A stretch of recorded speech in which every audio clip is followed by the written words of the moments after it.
I very much have had a fondness for tea for a long time. I still kind of consider it something to be almost sacred or special. You know, it's more something for me to reflect over, or a tool to create a space of reflection and contemplation.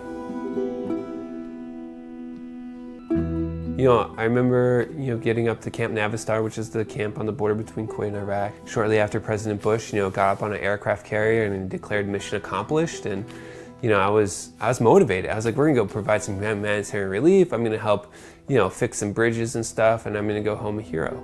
And I remember there were these, little kids willing to jump on a semi-truck to get food and water. And I thought at the time, Hua, these are the kids we're here to help.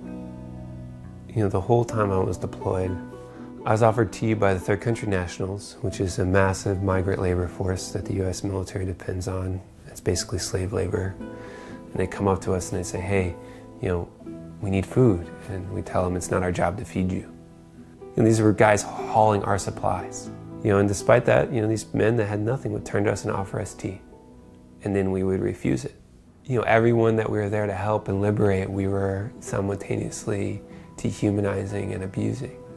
And so I never had tea my entire deployment, not once.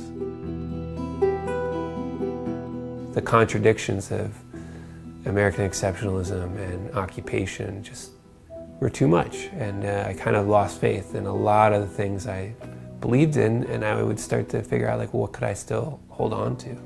I got out of the Illinois National Guard and I joined Iraq Veterans Against the War. One of their allies was this group called U.S. Labor Against the War. They wanted to host an international labor conference to talk about worker issues in Iraq in the midst of the occupation. And after I was done speaking, this man jumps up in the back of the auditorium and starts yelling something really loud in Arabic and just booking down towards the stage. And I'm like, okay, well, this is it. This guy's gonna come beat me up. And just as he comes up on stage, I hear the translation come through the little earpiece, and it's, I just want to come up on stage and give this gentleman a hug. And he grabs me and he hugs me. And I just started to bawl. This man, he was in the Iraqi military and fought against the invading forces and forced the British military out of his oil fields. And there he was hugging me. And they brought me off stage and they brought me out of the auditorium and they sat me down. And they offered me tea. Tea that for the very first time I accepted. The Tea Project is an ongoing project in collaboration with Amber Ginsberg. I originally began the project in 2009 out of a return trip to Iraq in order to share all the generosity despite, and to create a space for people to sit, sip tea, and reflect about living in a constant state of war.